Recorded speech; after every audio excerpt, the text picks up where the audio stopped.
Okay, so historical background to what's going on here. This is a transcript, an edited transcript of a talk the Rebbe delivered on Pesach Sheini. I think it was on Pesach Sheini. I'll go to the end here and see exactly. In the year 1968, right? So this is right after the 6-Day War, right when that happened. And during the 6-Day War, of course, for a brief period, till, yeah, it was the last day of Pesach that we spoke this talk. The last day of Pesach, 1968. A year later. So it's a year after the 6-Day War. And what changed, and the significant change here, is that the Jews controlled Temple Mount until a year later when they gave it back.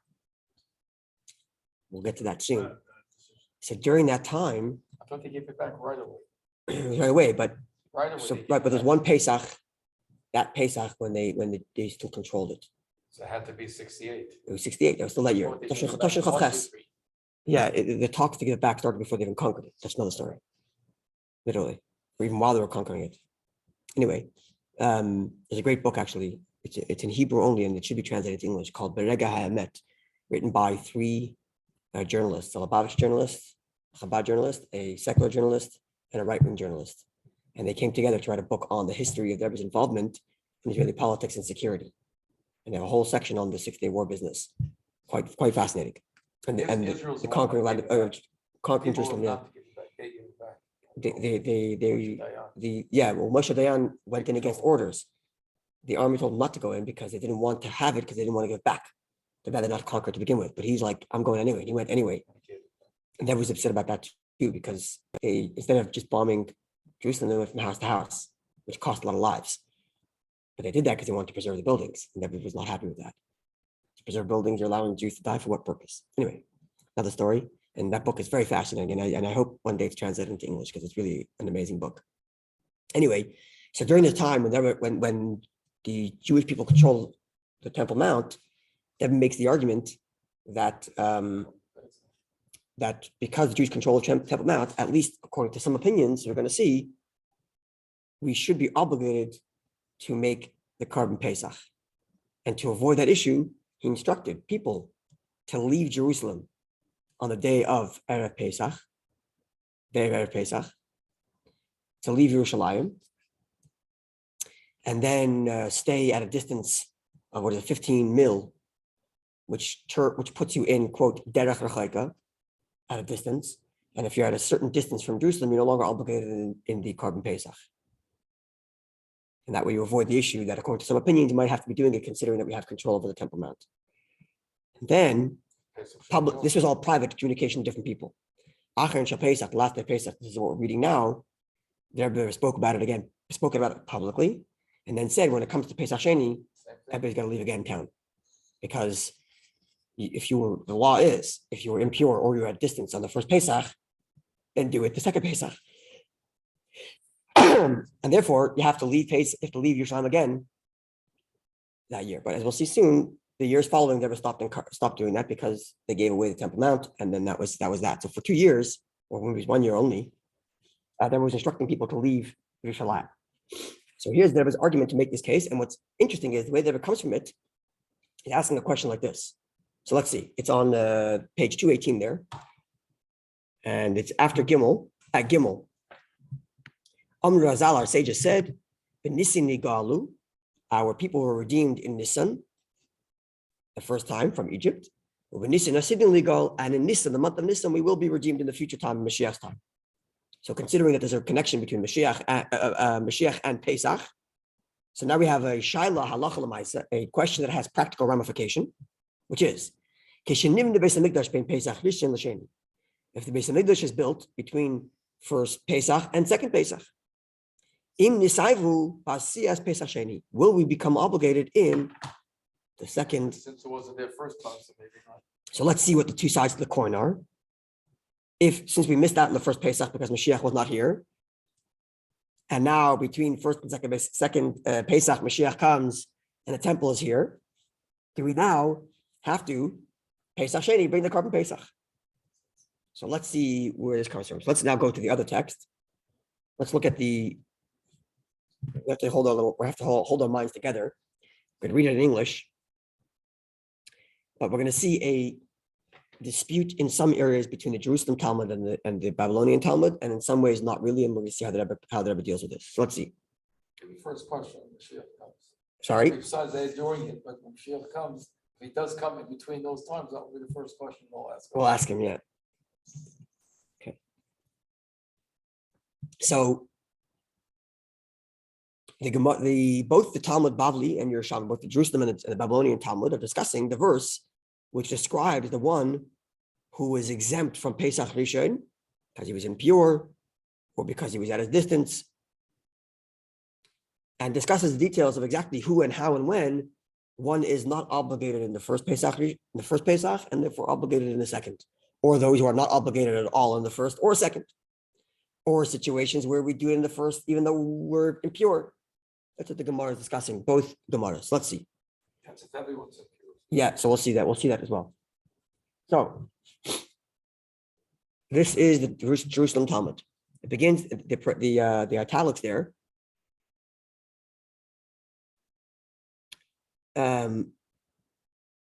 Is from the verse impure by a corpse. That's what the verse says. If someone was impure by a corpse, he therefore should not do it the first Pesach, he should do it the second Pesach. That's what the verse is saying. So it comments the Talmud Yerushalmi.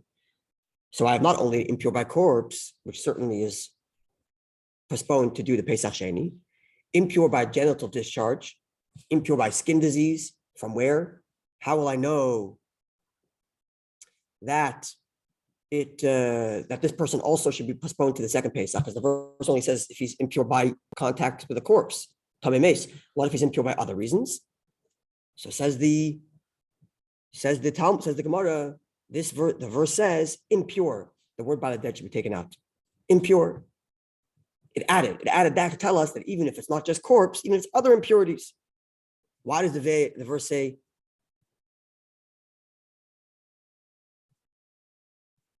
Oh, so okay, so I'm sorry, but this italics here is not part of the quote. It's from a footnote here explaining. Okay, let's keep on going. After the parentheses, it just explained the argument there.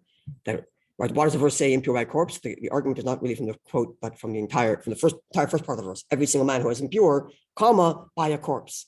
In other words, it should say impure, i.e., by a corpse, but not limited to by a corpse. It could be anybody. Okay.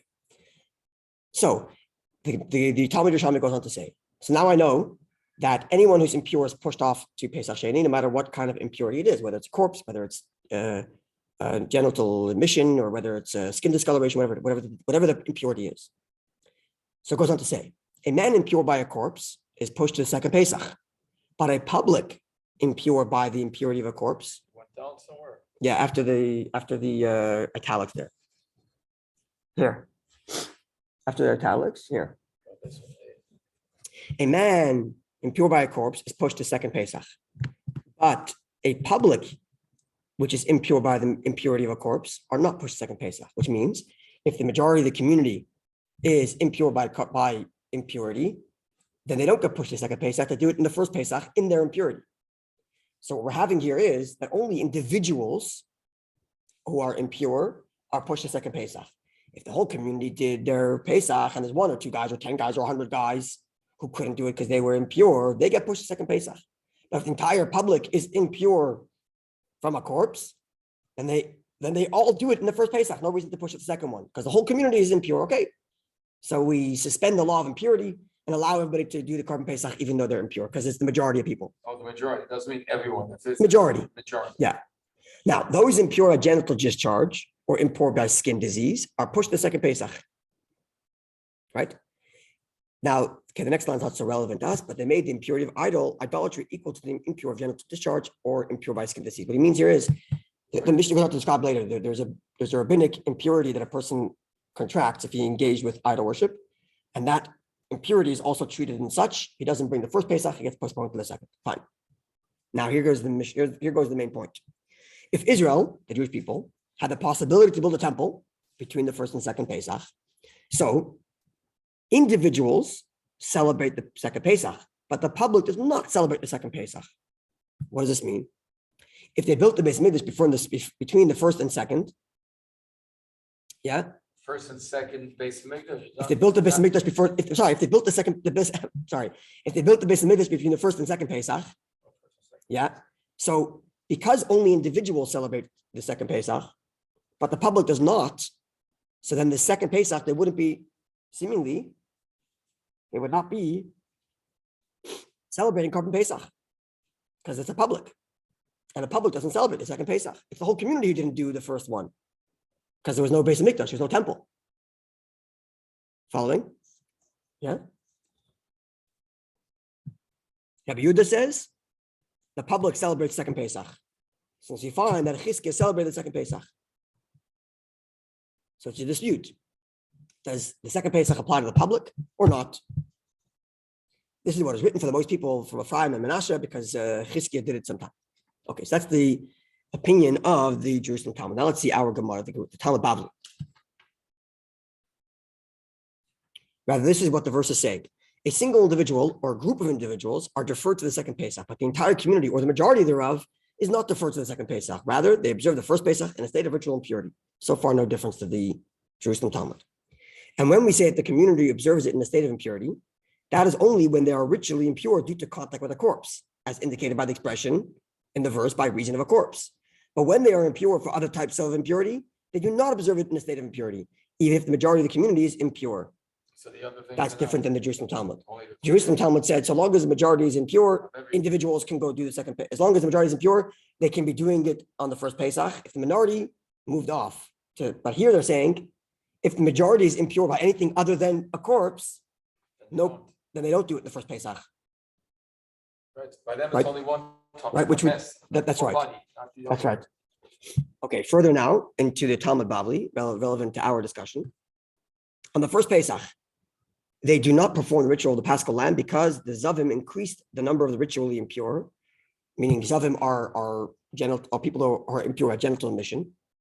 So they raised the number of people that were impure, and Zavim may not perform the ritual of Pesach Lamb in a state of impurity. Therefore, the ritually impure with impurity imparted by a corpse are the minority. And a minority may not perform the ritual of Pesach Lamb in a state of ritual impurity on the first Pesach.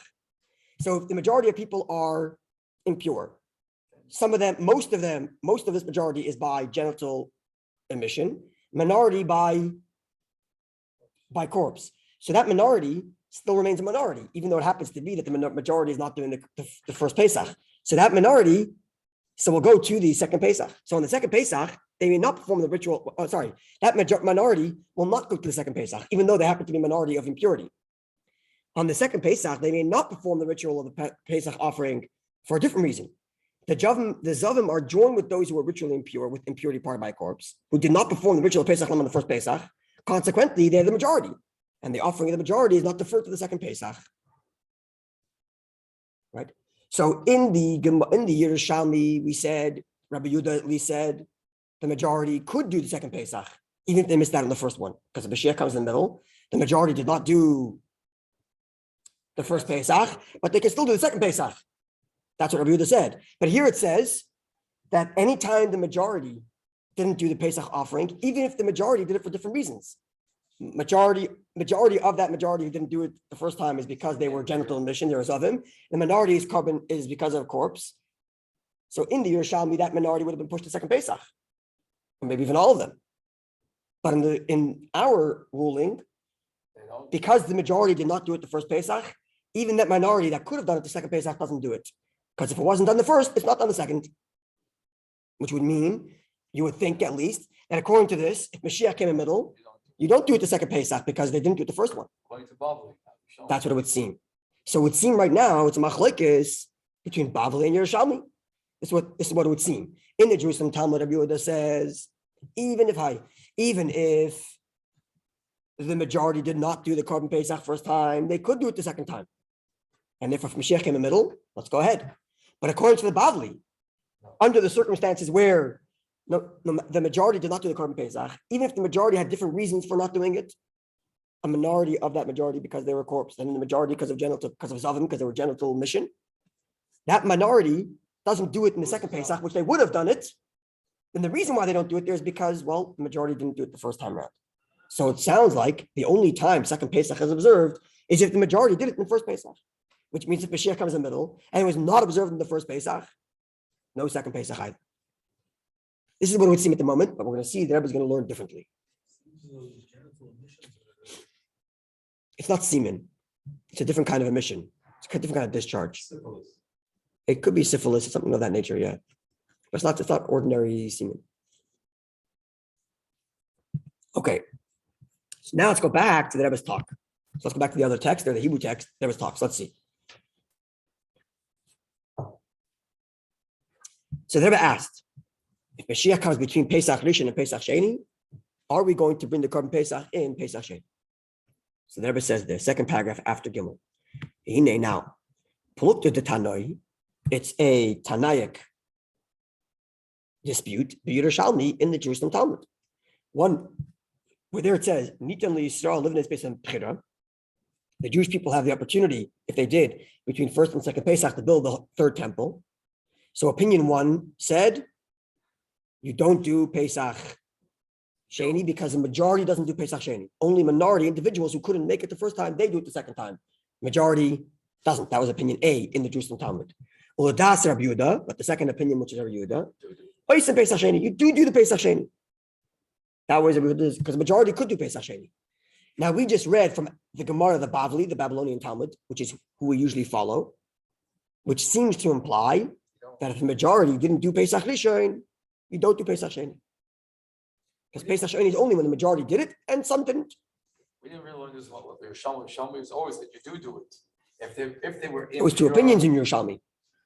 One opinion said, go back to the Yerushalmi there, right? If Israel had the possibility to build a temple, individuals celebrate the second Pesach, but the public does not celebrate the second Pesach. And in the case of Beis Hamikdash being built between first and second Beis Hamikdash, it's in public. It's everybody who's going to be doing it, and therefore it's off. Because according to that first opinion, second Pesach is only if the majority did it the first time around, and few people missed out. And it seems from the Bali that they agree that in a case where the majority of people are impure, but only some of them of Tumei Meis, only some of them by corpse, then they don't do the Pesach Sheini. Why? Because most didn't do it in the first one. So it seems like the Bavli, the Babylonian Talmud, agrees with the first opinion in the Yerushalmi, which said that there's no Pesach Sheini without the majority doing it the first time. Which means if Moshiach comes in the middle, you wouldn't be doing it in the second Beis Hamikdash, in the second Pesach, because there was no majority to do it in the first. Clear? So let's see what the Rebbe says. Okay, let's skip the next two paragraphs because it's a side point. Let's go to Dalet.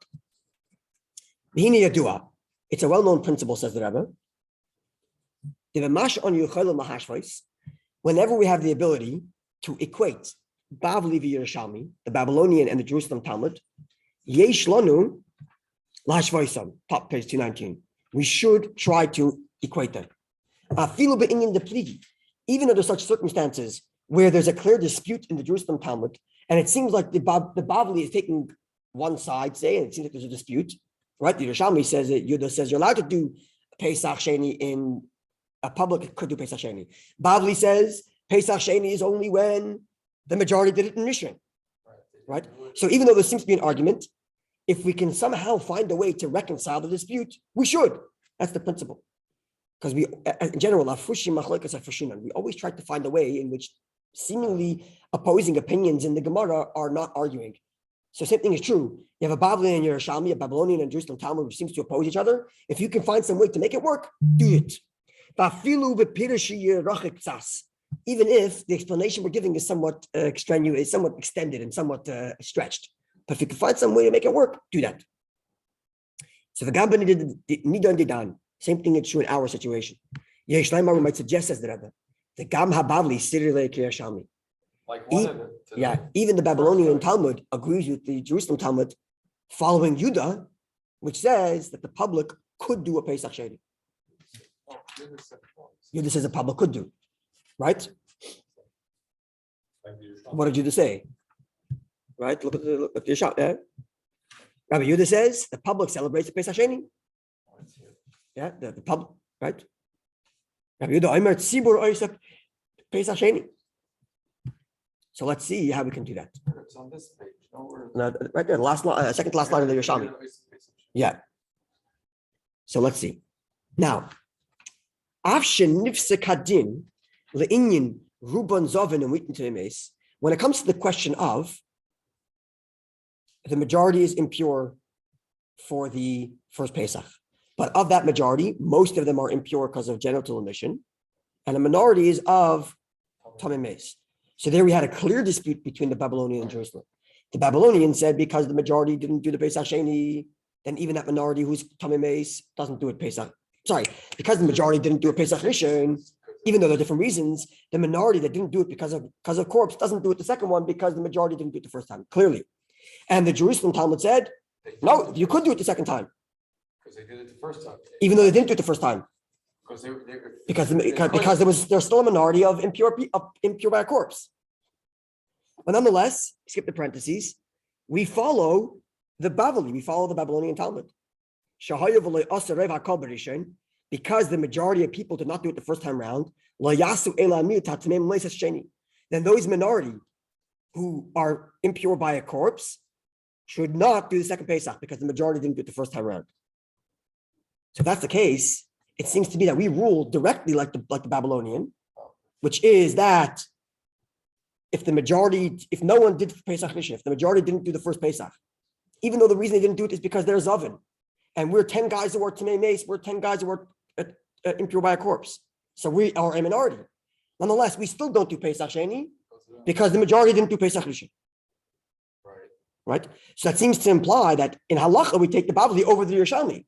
And yet I'm suggesting, says the Rebbe, that when it comes to the question of Moshiach, there's no dispute between the Bavli and the Yerushalmi.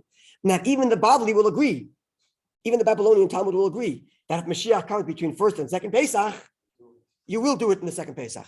So how can I substantiate that claim if clearly we rule like the Talmud Bavli, that when the majority didn't do it Pesach Rishon, even if the majority of that majority is not because of impure by a corpse, yet still those that minority that's impure doesn't do Pesach Sheini.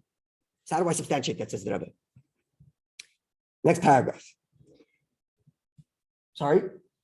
Yeah, we're going to be doing Mincha soon. Okay, no worries. Welcome. So a third paragraph there says the Rebbe like this. Dine Lashon HaGemara. Let's look at the precise language of the Gemara. When it describes, did I quote the next part of the Gemara in the text here? I did. Okay, we didn't see it. Yeah, let's look at the second page on the other text, and let's look at the other Gemara in Pesachim. Oh no, we did do this one. Yeah, we did this one. Did we? No, we didn't do this one. So let's see the next text in Pesachim on the English page there, on the second page. On the first Pesach, they did not perform the ritual of the Pesach offering because the Zavim, those who have a genital emission, increased the number of ritually pure. Should be the ritually impure, no? As Zavim. Before you were saying it out loud, you said it pure less. Yeah. As Zavim may not perform the ritual of Pesach instead of impurity. Therefore, the ritually impure with the impurity imparted by a corpse are the minority, and the minority may not perform the ritual Pesach offering in the state of ritual impurity on the first Pesach. On the second Pesach, they may not perform the ritual Pesach. No, we did read this. Okay, we did read this. I'm sorry. Oh, the text on top of that, we didn't read this. The text on top. Let's read the text on top. It goes in second Pesach Sheini also. Go down. I'm reading. It talks about Pesach Sheini too. Let's look at the first text on the top of page 2. I'm sorry, we didn't read that one. Or did we? Yeah, we did. We read it all. Okay, we read it all. Good. Maybe I'm missing a text. Okay, let's just read the Rebbe's comment over here, the third paragraph on page 219. I'm sorry about going back and forth there. Let's begin this. It's like Gevald Chiddush, and once we understand the Chiddush, we're going to come back after Mincha and see deep what the Rebbe is doing here. The Rebbe says, okay, let's look at the precise language of the Gemara. What the Rebbe is trying to do is to be clear. The Rebbe is trying to tell us that even though our halacha is based on the Babylonian Talmud, that if the majority of people did not do the Pesach Rishon, then you don't do Pesach Sheini, even that minority, which was tamei meis, doesn't do it. Because of the other ones. Because the other guys who were genital zavims, genital mission, they made us not do it. Right. But we're still a minority of tamei meis. We still don't do Pesach Sheini because the majority didn't do Pesach Rishon. There is, and yet there is going to maintain that if Moshiach came between Pesach and Pesach Sheini, we will do the Korban Pesach. How's that? Let's look at the precise language of the Gemara, says the Rebbe. This is a theme we've talked about a number of times, that the Rebbe's way of learning is to point to the precise language of what's being said. And you're going to see it here. Dini Lashon Gemara. The Gemara's language is in the Hebrew, quote, Ish nitchel Pesach Sheini, an individual is postponed to the second Pesach, ve'ein tzibur nitchel Pesach Sheini, and a community is not postponed to the second Pesach. The key word here being postponed. Likewise, another quote from the Gemara, the Ruba, majority, loy matchu, is not postponed the Pesach Sheini to the second Pesach. So every time the Gemara talks about the community not doing Korban Pesach, what does it say? It says it's not postponed to second Pesach. The loy, look in the parentheses, it does not say loy of the Pesach Sheini. It doesn't say they don't do the second Pesach. It says they are not postponed to the second Pesach. What's the difference? Mashma, the implication is Shadiuk Pezehu, that the point here is the Hadalek of Pesach Sheini B'tzibur. Why is it that there's no second Pesach for a community, for a public? Einedin B'Pesach Sheini. It's not a law in regarding the second Pesach. That the second Pesach was not granted to a community. It was only granted to a minority. That's not what it is. Ki'im rather, Hudin B'Pesach Rishon. It's a law in the first Pesach. And who gets pushed away from second Pesach, from first Pesach? So let's explain. Who was Pesach Sheini given to? Individuals that weren't able to do it. So one way of looking at it is Pesach Sheini is given only to individuals who missed out the first one, but wasn't given to a community. And therefore, no matter what, community never does Pesach, never does second Pesach. Says the Rebbe, wrong way of looking at it. Second Pesach was given to everybody. But when it comes to first Pesach, we have to ask ourselves, who gets pushed away from first Pesach if they missed out? Only individuals get pushed away from first Pesach. A public doesn't get pushed away from first Pesach. But really, second Pesach belongs to everybody, even a community. But it's only that the first Pesach, a community doesn't get pushed away. What's the difference in how you look at it? So let's look at the next line. The nafkamina, the difference would be the in bisman Pesach Rishon, Gamkid as well, another distinction. The in bisman Pesach Rishon, if during the time of the first Pesach, let's say there was a minority of people who were impure by corpse, and they missed out the first Pesach. Okay, so they're being pushed to the second. But then, ulazman Pesach Sheini, between the first Pesach and the second Pesach, nasu roiv, the people who missed out on this first Pesach become the majority. How do they become the majority? Because of converts. So let's say 48% of the Jewish people are 49% of the people are impure by a corpse. They're a minority. So the 51% does their Pesach Rishon. They do their Pesach in the first one. And the 49 are waiting now for the second Pesach. Now, in the meantime, during these 3 weeks, during this month, a whole bunch of converts arrive, 100 of them, how many it takes. And now, the people who missed out on the first Pesach, if you can include the converts, are now 51. They were So now if we say that Pesach Sheini was not given to the public right now in the majority didn't do first Pesach, so no Pesach for them because it wasn't given to a public.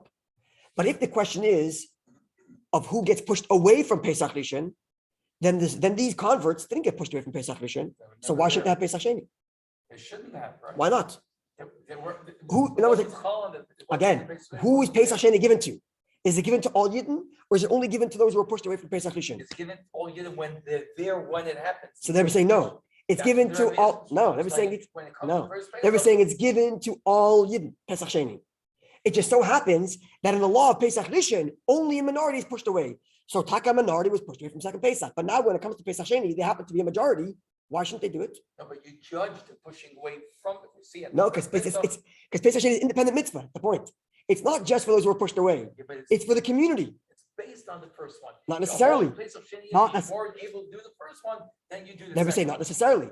Because Rebbe says like this, why, when it talks about a community not doing Pesach Rishon, what does it say? Not doing Pesach Sheini, what does it say?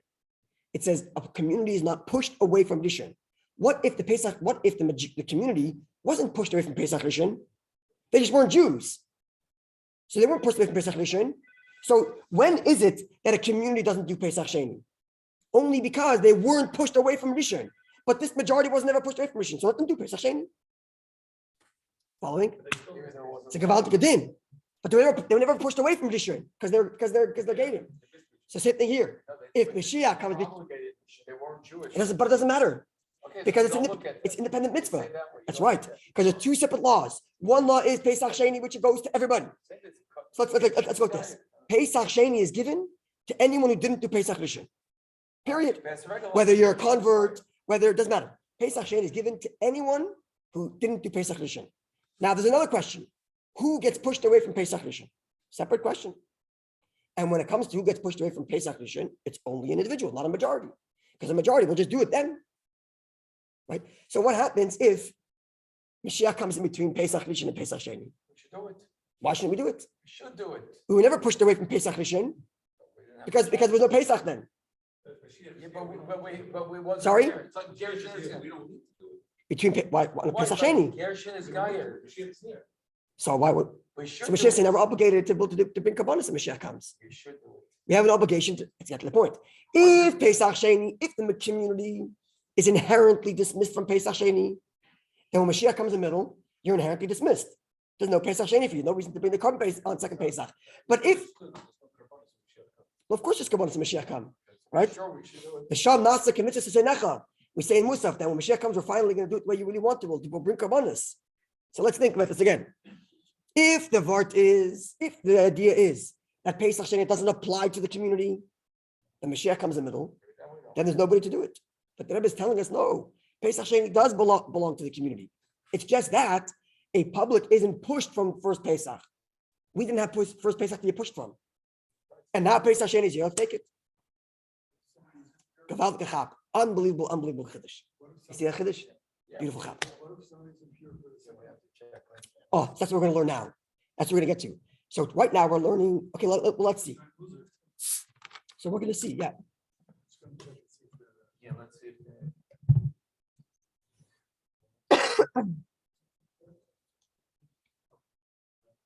Mincha's down. Okay, we'll pause over here. We'll do mincha. And after mincha, we can continue with this beautiful chiddush here. Are they davening? Okay, so let's crystallize where we're at. We have two ways to understand the fact that a community doesn't do Pesach Sheini. One way of thinking about it is because Pesach Sheini doesn't apply to a public. And if that's the way we understand it, that Pesach Sheini doesn't apply to a public, then it makes no difference why they didn't do Pesach Rishon. They don't do Pesach Sheini, period. Whether the reason they didn't do it is because Moshiach wasn't here yet, we didn't have a temple. Whether the reason they didn't do it is because the majority was impure, even though they're a minority of being impure by corpse, doesn't matter. Pesach Sheini doesn't apply to a public. And if no matter what happened and why they didn't do first Pesach, it doesn't apply to a public. That's one way of thinking about it. The other way to think about it is that really Pesach Sheini applies to everybody. It's given to Yidden. To anyone who didn't do the first Pesach. The question is, who gets pushed away from a first Pesach? And a community doesn't get pushed away from the first Pesach. Now, what happens if a community didn't do first Pesach? But the reason why they didn't do first Pesach is not because they were pushed away from it. It's just because it wasn't available. There's other issues that blocked them from doing it. Namely, Moshiach wasn't here. They didn't have the opportunity. So if Moshiach comes, then do Pesach Sheini, because why not? Like, Pesach Sheini applies to a public. It's just a question of who gets pushed away from Pesach Rishon. We weren't pushed away from Pesach Rishon. There was no Pesach Rishon to get pushed away from.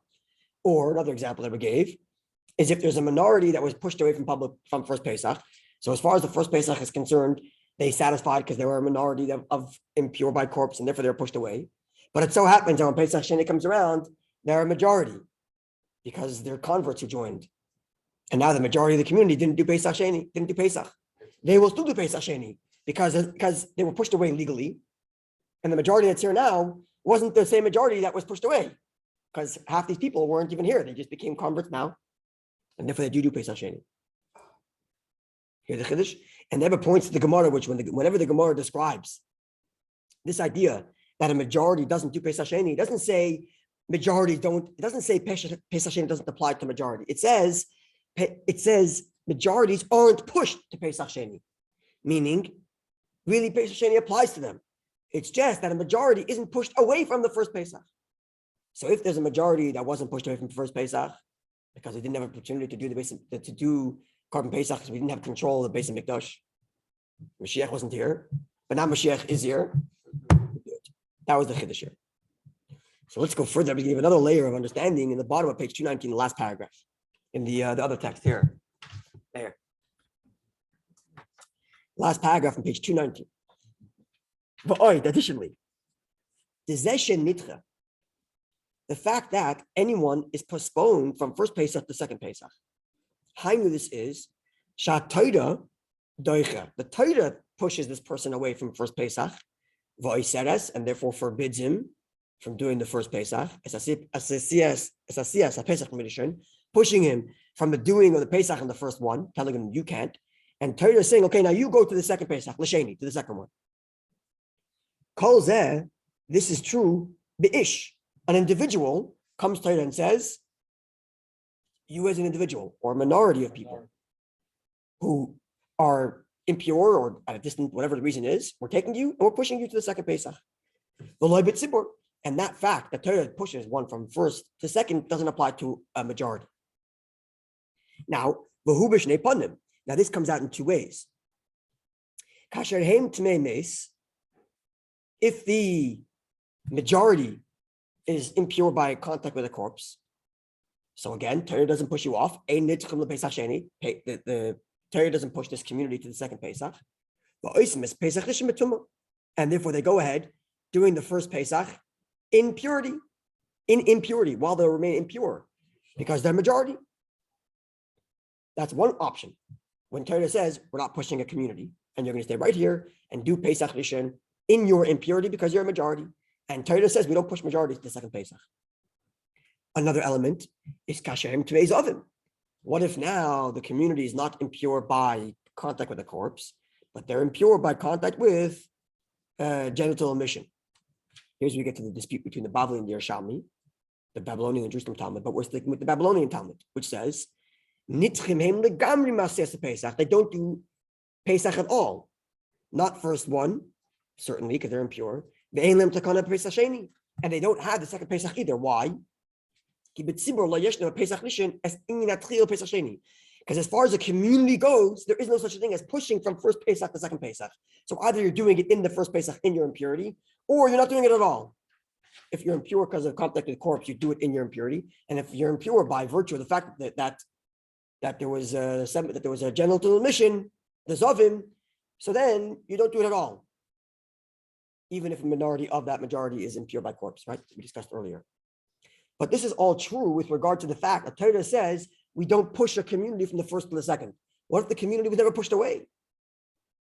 There just was no option for Pesach Rishon because Moshiach wasn't here. So then do Pesach Sheini, because why not?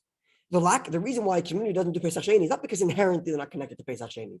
It's only because they never get pushed from the Rishon, from the first. And in the case of Moshiach coming in between first and second, they're not being pushed away from the first. There was no first to get pushed away from. So go do the second. This is their Chiddush. Why does the Bible not let these guys do it? For whatever limit, we're not going down that route, but the Gemara goes through the psukim, why that is. Okay. Let's see. Now, if this is true, that the difference between an individual versus the minority versus the majority, which we translate as individual or community, which really means majority or minority. It's a question of, does Torah push you off? It's not a question of whether second Pesach applies to you. Second Pesach applies to everybody. It's only a question of, does Torah push you from first to second? And for individuals, yes, we push you from first to second. And for community, we don't push you from first to second. But second, in theory, belongs to everybody. And the law is that the Torah does not postpone a community, a majority, from the first to the second. Yesh Leimar would come out, if the community, the majority, or everybody, did not do the first Pesach for a side issue, not because they were impure, not because they were too far, but there's a separate issue. Like in our circumstance, today, right, this past year, why didn't we do Pesach Sheini? Why didn't we do the first Pesach this year? The reason why we didn't do a first Pesach is not because of the impurity. In fact, we're all impure by corpse. So we would have actually done the Pesach because, as you learned earlier, if the majority is impure by corpse, you do it with your impurity. So we would have done it. So why didn't we? It's because control of Temple Mount is not by us. So we couldn't control it. Not because there's a din that prevents us from doing it. When there's a majority of people who are pure and there's a minority that's impure, why didn't the minority do it the first Pesach?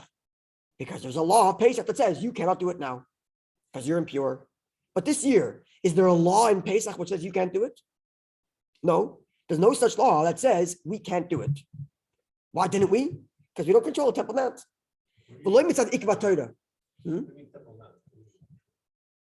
We don't control the Temple Mount. It's controlled by the Arabs. Oh, Yeah. Why this year, 2022? Why didn't we do it? There's no halacha in the Pesach that says don't do it. We're all impure by corpse. So as a majority community impure by corpse, go ahead and do it. So why didn't we? It's not the law of Pesach that says, oh, you got to get postponed. So the law never postponed us. It's a separate issue that stopped us because we don't control the Temple Mount. So let me say not be, are you following? Yeah, we're going to get there. So let me say not because Torah says you can't do it. So then, Pesach Sheini, we are now all obligated to do second Pesach. If Moshiach were to come before Pesach Sheini, and we would get control back of the Temple Mount. Because in essence, the Pesach Sheini, the idea of second Pesach, we don't find anywhere an explicit text that differentiates between an individual or the community as far as Pesach Sheini goes. The only distinction we find is Rak in a Nitchan Pesach Sheini canal. The only difference we find in the laws of Pesach Sheini regarding a community versus an individual is not in the laws of Pesach Sheini, but in the question of, are you pushed away from Pesach Rishon? And if so, in Machlokes the Maskanas Bavli, there's no dispute between the conclusion of our Gemara, the Babylonian, to the Jerusalem Talmud, Afil Das Yehuda, in according to Yehuda. Because everybody agrees that if Moshiach will come now, we'll do the Pesach Sheini. And based on this, it becomes more clear. If the community didn't do the Pesach Rishon, then the individual doesn't do it either. If the community didn't do Pesach Rishon, then the individual doesn't do Pesach Sheini. Right? But that was the case when did the Gemara say that law? That if the community didn't do first Pesach, then the individual doesn't do second Pesach. This year, the community didn't do first Pesach, right? So as individuals, maybe we shouldn't do Pesach Sheini. But when does the Gemara use that law? Not universally. Not only a Gemara, but Ruban Zavan, only in a case where if the majority of the community is impure by virtue of genital emission, and there's only a small minority who are impure by virtue of contact with corpse. So this minority should be pushed to Pesach Sheini. Oh, why aren't you? Because the majority didn't do the first Pesach. It's only in that case when that's true. But not when the reason why the community didn't do the first Pesach is because not of the law that told them they can't do, but another issue, because the Arabs control Temple Mount. So in the case when the Arabs control Temple Mount, even though the majority did not do the first Pesach, but it's not the law that said we can't do it, it's a separate issue. And therefore we would do the second Pesach. Because when the Gemara says that an individual doesn't do Pesach Sheini, considering that the community didn't do the first, it's only when the community didn't do the first by law, because they were all impure by genital emission. Clear? Okay, we're stopped from mine over here, and then we're going to continue after.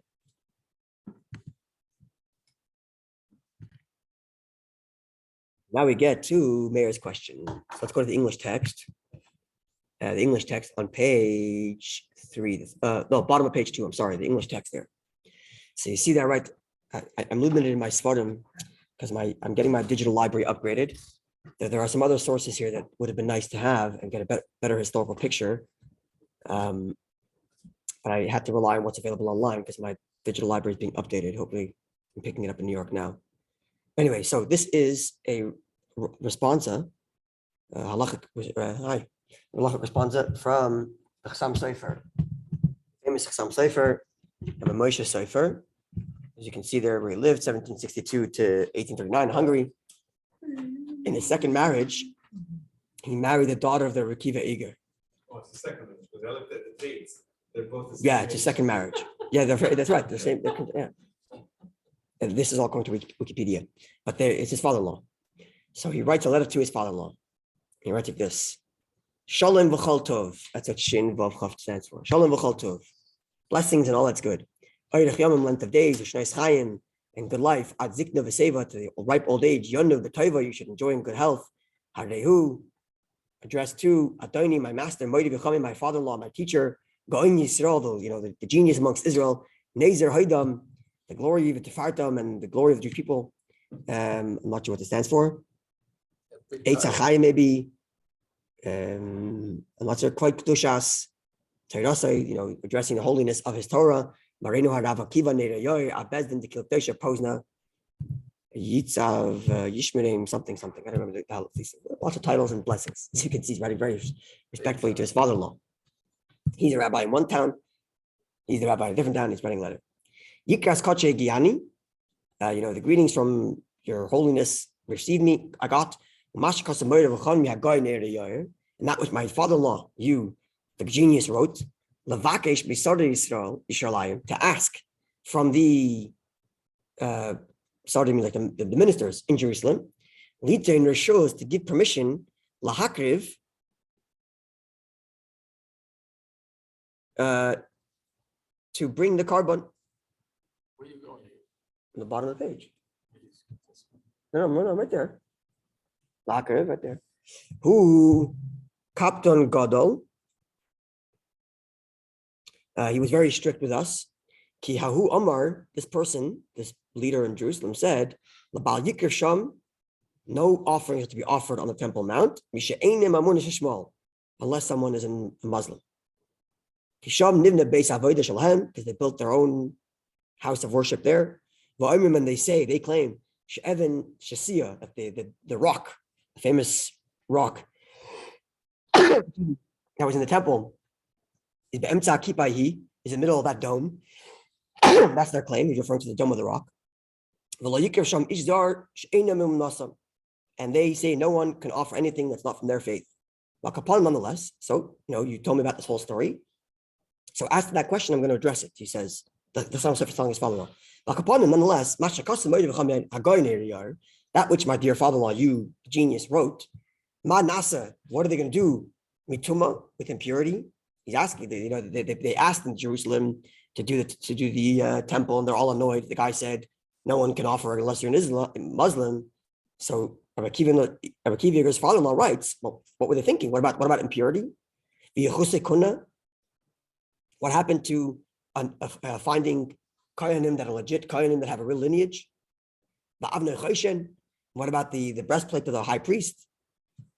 So this is what you, my father-in-law, writing to me, that, like, what are they thinking? There's all these problems there's all these reasons not to do the Korban Pesach today. So says Rechasam Sefer, where is it? Hine now, a Sefer Kafta V'Ferach, in the book called Kafta V'Ferach. I couldn't find it online. Perek Shlishi, chapter 6, Sham Kosov, he writes there, Sherab, I'm not sure what Ches stands for. In the Rebbe's writing, it says Ches, not saying the name, and there's another version that says Yechiel. But let's just say the rabbi, Miparis, from Paris. So in this book called Kafta V'Ferach, he says that there's a rabbi, Ches, from Paris, whatever, all of Yerushalayim ascended, went up to Jerusalem, Shnas Yud Zayin La'elaf Hashishi, the 17th year of the 6,000th year. So we are in the 6,000th year also, right? We're in the 6,000s, right? Because we're 5,782, right? That's where we are now. This is 5,017. So how many years ago is that? 450 something years ago, 470 years ago. 460, what is it? No, only 17, we're 782, 700. Oh, 700 something years. Sorry, not 500, 700 something years ago. So this rabbi from Paris went to Jerusalem then. Va'amar laharav, and this person said to the rabbi, I guess the rabbi in Jerusalem maybe, that he wants to bring karbanos. Doesn't specify which karban he wants to bring. Just says, I want to bring karbanos. And this person from Paris says, because of my distractions, I didn't ask about impurity, the kohen miyuchas, and about whether they can find a kohen that actually has appropriate lineage. But shuv kasav, he goes on to write, I think he's referring to the Kafta Beferach, who goes on to write, if the majority of the community is impure, then we allow them to do the Korban Pesach. And everybody today is impure by corpse. And as far as Mikoyim Yuchas, Lahiskir Klal Tiritz, as far as the finding a kohen that we know for sure has good lineage, no answer is mentioned there. Doesn't address the issue. They didn't bring the choshen last time. They said the Right. So that was Akiva Eger's mentioned the choshen, but the Kafta Beferach doesn't mention the choshen. He only mentions kohen lineage and impurity. Impurity he addresses by saying, well, if the majority is impure, it's no problem, but doesn't address the issue of finding a kohen with proper lineage. Now, sorry. In the Yavitz, which is a book from Yaakov Emden, a leading scholar from the pre-Baal Shem Tov era, he quotes the Kafta very briefly, this whole story with the guy from Paris who went to Jerusalem, the rabbi from Paris. Because of a love, and the Yavitz writes, there's another question about bringing karbanos, which is Gamal Shiklei Tzibur. The community has to give a half shekel. Most offerings, daily offerings, were paid for by the half shekel of the populace. You don't have that today. So how you bring karbanos? But perhaps Korban Pesach not to the hakriv. Excuse me. Maybe the korban this rabbi from Paris wanted to. I'm sorry. Maybe the korban that the rabbi from Paris wanted to offer wasn't the communal offerings that require the half shekel, but Korban Pesach not to the hakriv. He wanted to offer the Pesach offering, the Baba Tumah, B'tzibur, which can be offered even if the community is impure. And you don't need the shekel. He goes on to discuss the issue of proper lineage of kohen and says there's no reason to go out to need that. We can go by the presumption of someone who's a kohen, so Alan. And he goes on to talk about the kohen gadol, the breastplate not being an issue. And therefore he concludes, I put dot, because I'm not going through the whole pilpul. And he concludes, therefore, my opinion says some sefer, you don't have to have a kohen who can prove his lineage back to the beginning. And you can eat the Pesach offering right now today, even though we have no Moshiach. The Pesach, certainly considering the fact that impurity is of no issue when the majority of the community is impure, which we all are. We don't need a shekel for the Erev Pesach. You don't need a high priest with the breastplate. So some sefer saying that in theory, we could all be doing this. So why is it So says the Rebbe now. Let's back to the Rebbe's text. Going to Meir's question. Considering that we established earlier that the second Pesach is independent from the first, and in theory, the community could be doing the first Pesach. The only time a community could be doing the second Pesach. The only reason why the community doesn't do second Pesach is because the community doesn't get pushed away from the first. Today, we're not getting pushed away from the first. We just have no opportunity to do the first. We haven't been pushed away. So now, if taking that logic, and we said that if Moshiach comes, therefore we would be doing the second Pesach, even though we didn't do the first, because we weren't pushed away. Now, if we're going to take that and add to this the opinion of the rabbi from Paris, who says that you don't need any temple to build a base to bring karbanos, then as soon as we have control of Temple Mount, we should all be marching up and building a Korban Pesach. So that goes on to say. They didn't have control then. In 1968, they did. No, yeah, but saying this when they were 17 years. Oh, which is why he had to go and ask the local guard. And the local guard told him, no, only Muslims get to do the temple, right? In other words, the issue is control. Yeah, but whereas the rabbi from Paris, he wanted to. He didn't because he was rejected by the local governor who told him only Muslims are allowed to do offerings here. But the rabbi from Paris wanted to do it. Why didn't he? Because the Arab controlled the Temple Mount. Same thing with us. Arabs controlled the Temple Mount. Right. But this talk that I was speaking is 1968, after the 6-Day War, when Jews did control Jerusalem.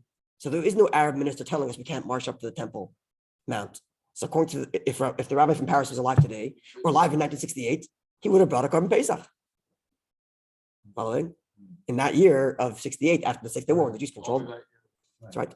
So that goes on to say, Harav Ches. The Yesh person says it's Rabbi Yechiel, but this rabbi, the Parish from Paris, according to him, which you could bring offerings, in parentheses, Pesach, nowadays, right? Because the story from the guy from Paris is he wanted to bring karbanos, period.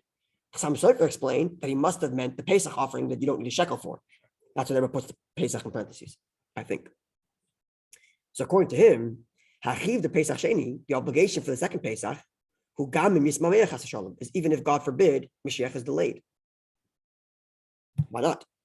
The fact that we didn't do Pesach Rishon is because we weren't capable. But now it's Pesach Sheini. We can do it, even though it's a majority. Why not? So in the Pesach Sheini in the even though we are all impure, the Das Rabbi Yehuda, according to Rabbi Yehuda, Pesach Sheini even second Pesach can push away impurity. Or the second Pesach does push away impurity.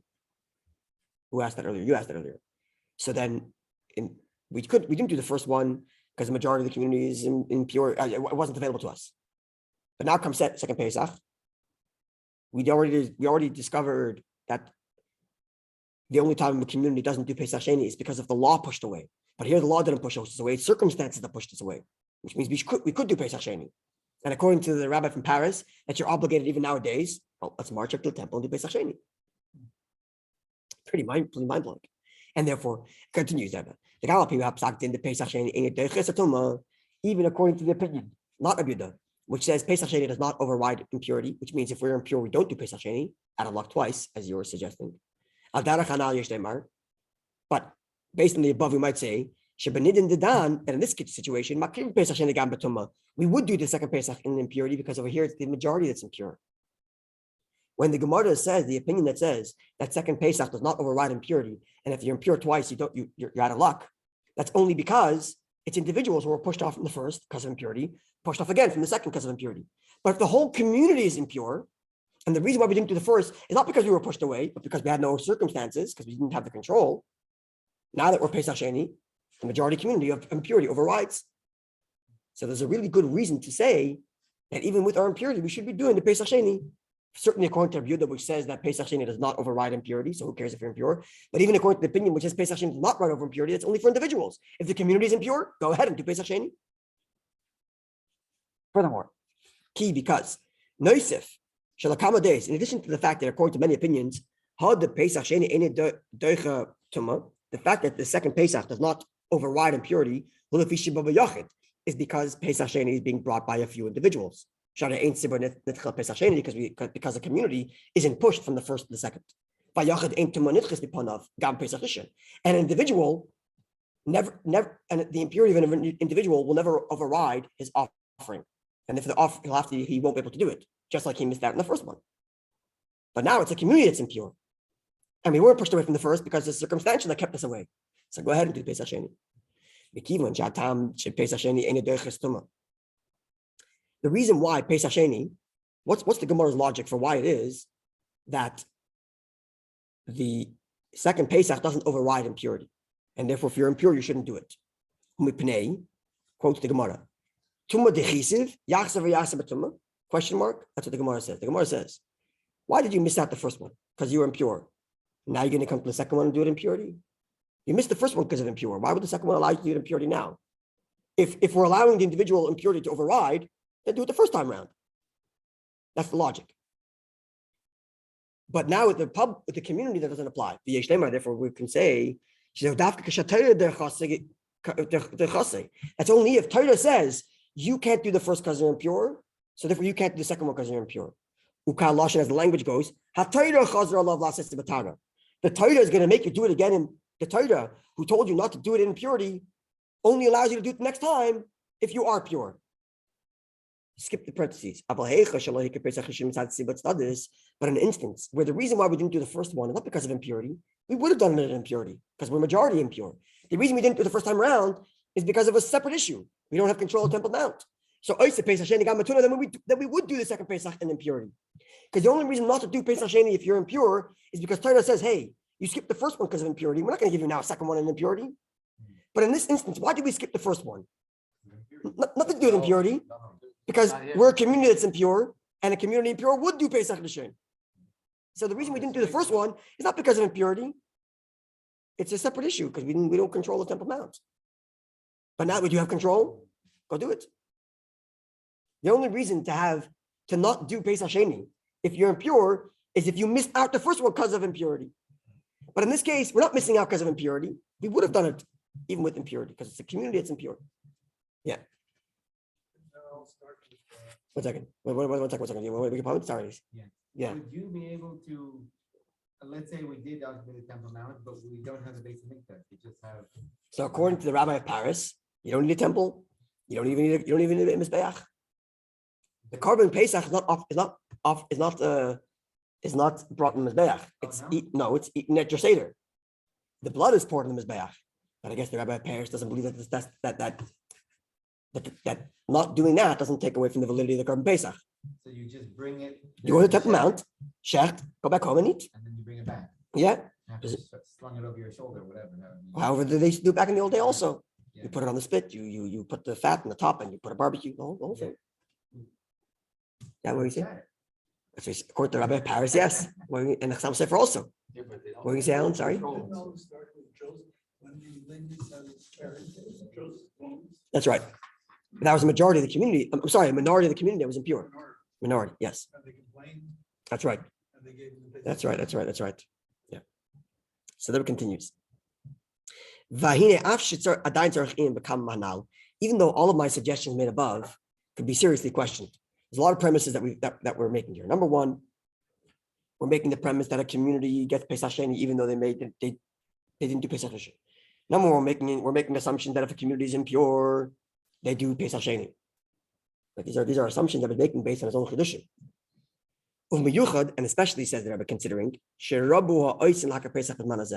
the majority opinion says you cannot do the Pesach offering nowadays because you need to have an actual temple. So the majority opinion is against this rabbi from Paris. He's in the minority. And the majority negate the proofs of the minority, the rabbi of Paris and the Chasam Sofer and others, who say you could do the Pesach even when there's no temple. The majority says you need to have a temple. Yeah. So they were saying this whole thing that nowadays we should be doing the Pesach Sheini is very questionable. First of all, because I presented Chedushim that we can question these Chedushim. And number two, it's a minority opinion that says nowadays you can do it. You can do the Pesach, the Pesach offering. Most people say you have to have an actual temple, right? But nonetheless, my humble opinion, says the Rebbe, we should prevent ourselves and not to be the Yudal Ba'adar on the 14th. I'm sorry, the 14th of Iyar. Do not be within 15 mil of Jerusalem on Pesach Sheini, because there is a minority opinion that says you should be bringing the Pesach Sheini. So to avoid the issue of the minority of being obligated according to the minority, leave town. And that's what Chassidim did that year. They all left Yerushalayim for a day. Because according to the Rabbi of Paris, there is an obligation to bring the Pesach nowadays. And according to the opinion of Rabbi in the Gemara, which Rambam rules in accordance to Rabbi, Pesach Sheini, the Pesach Sheini, who's regular f'natzmai, is an independent yomtiv. And if you miss Pesach Sheini, chayv of kardus, you'd be liable for excision, which is the same punishment for someone who eats on Yom Kippur. So if there's a minority opinion that says you're obligated, even though it's a doubt, it's only a minority opinion, maybe this whole understanding is wrong, doesn't matter. But if there is the possibility that maybe we are obligated to bring the Korban Pesach, don't put yourself in a position where you're obligated and you're not doing it. Right. So leave town, and if you leave town, you're quote derech rechaika. The verse says, who are amongst the people that are exempt in the Pesach? Someone who's at a distance. So make yourself at a distance. So don't be within 15 mil of Jerusalem. Get into a car and drive to Tzfat for the day, or whatever that is. Yeah. Right? You won't even be in Israel. Yeah. So the first Erev Pesach and the second Pesach. Now, Shita said Ravid, according to the Ravid, who argues with, who says, Gam Mishaya B'Yudal B'Nissen, even someone who was on the 14th of Nisan, the first Pesach, was far away from Jerusalem. Chayiv Kardus, he is liable for excision, if you purposefully skip the second Pesach. So even if I was exempt from the first Pesach because I was too far from Jerusalem, if I intentionally miss out in the second one, I'm liable for excision. That's what you're doing here. And that's what you're doing here. So therefore, leave town. And therefore, certainly. First of all, people who are in Jerusalem should leave. And certainly, to one of his sakana. Don't travel to Jerusalem, Yudal on Pesach Sheini. Even if it's only a doubt, and a doubt of a doubt, maybe we're obligated. But why get yourself into trouble? Leave town. Sorry, the Kam Zman, there's plenty of time. Before Pesach Sheini, after Pesach Sheini. Later is Betuv Yerushalayim. To tour the beautiful Jerusalem. Here, Kachenu, our holy city. I'm sorry, scratching my throat here. Umakim Beis Miktashenu, in the place of our holy temple. If you want to tour Jerusalem, don't do it on Pesach Sheini. Come back later. Okay, after this, so this is the end of this issue. The Rebbe said, as I mentioned, this talk was the last day of Pesach, 1968. So before Pesach, the Rebbe had wrote privately letters to people in Jerusalem that you should leave town on Erev Pesach, because Erev Pesach is when you have to be in the Korban, leave town and come back before the Seder. On the last day of Pesach, the Rebbe went public and said, I think you guys should be leaving town because there might be a possibility of you being obligated for the Pesach. So now Pesach Sheini is coming up. If Moshiach comes, we're going to do the Korban Pesach and Pesach Sheini, as they were proved earlier. If Moshiach doesn't come, God forbid, leave town on Pesach Sheini because there is the possibility, according to the Rabbi of Paris, according to maybe, that you're obligated in the Pesach Sheini, and violating that is a doubt of a very serious crime for which a person would be obligated liable for excision. So therefore, leave town. In response to this, sorry. If your guy didn't do it the first time, and they purposely missed the second one, he's chayv karos. telling you to leave. Oh, amazing is only when you're obligated. If you're obligated and you don't do it, but if you leave town, you're not obligated at all because you're allowed to make yourself derech hachaika. But the amazing is only for someone who is obligated and skips it. But if you make yourself unobligated, that's no problem. So you can leave town. Yeah. So in response to this, Rebbe got a letter from Rabbi Shlomo Yosef Zevin, who we had occasion to learn. Remember we learned about him when we talked about cosmetic surgery. He was the guy who talked about this idea that the body is not yours. That was Rabbi Zevin. So he's a Chabad. Yeah, in a sikha, yeah, a small sikha. So Rabbi Zevin was the one who wrote about Shylock, the case of Shylock from Shakespeare. Remember, we talked about the story of Shylock, and Zevin said that the Shylock case wouldn't happen because by Torah law, your body's not yours. You can't put it into a contract, whatever. Okay, so with this Rabbi Zevin is a Chabad Chassid. He wasn't the Lubavitcher per se, but he was a Chabad Chassid from other dynasties of Chabad in Russia. And he had a very close Torah relationship with the Rebbe. There's a lot of letters back and forth between the Rebbe and Rabbi Zevin in the area of Torah. He's the chief editor of the Encyclopedia Talmudis. The Rebbe encouraged him very strongly to write the Encyclopedia Talmudis, Talmudic Encyclopedia. Yeah. Very unique Torah thinker. So he wrote to the Rebbe in response to this talk, a whole litany of questions and seeming contradictions to the Rebbe's position. And the Rebbe goes at great length to answer all of his questions. I'm not going to go through all of them when time doesn't permit. It's in the rest of the text there. If you go to the last page of the text, you'll see the Rebbe writes to him a letter in 1975, a few years later. The Rebbe writes, in continuation to our discussion about in 1968, unfortunately, right after the Six-Day War, they started negotiating to give the land away. And therefore now we have external forces, the Arab control of Temple Mount, preventing us from doing the Korban Pesach. And if there's no reason to leave town, because you have another issue that's blocking you from doing it. You'd like to, but you can't, right? Which means, therefore, two things. Number one, if Moshiach comes, God willing, before Pesach Sheini, we're going to be doing the Korban Pesach. And even if God forbid Moshiach doesn't come, hopefully the Israeli government gets a little smarter, takes recontrol of the Temple Mount, and then all Chassidim, or Jews in general, should leave Yerushalayim on Pesach Sheini. So otherwise, they run into an issue that they should be going, at least according to some opinion, bringing the Korban Pesach on the Temple Mount. Quite wild, no? Yeah. I don't know. Anyway, so this is a little history of Halacha regarding Pesach Sheini. Yeah, sorry. Should there be a political shift? We'd all be chayav. That's right. That's what I'm telling you. Yeah. There's two practical ramifications here. A, if Moshiach comes, God willing, we have to bring Korban Pesach and Pesach Sheini. And B, if there's a political change, and God willing there is, and we control all of Jerusalem, a united Jerusalem, then we can't bring the tent. We can't bring. We'll have to leave town. Otherwise, we'll be obligated, at least according to some opinion, to go bring the Korban Pesach. Yeah. Go ahead. Okay. Good evening. Yeah, Evening. okay.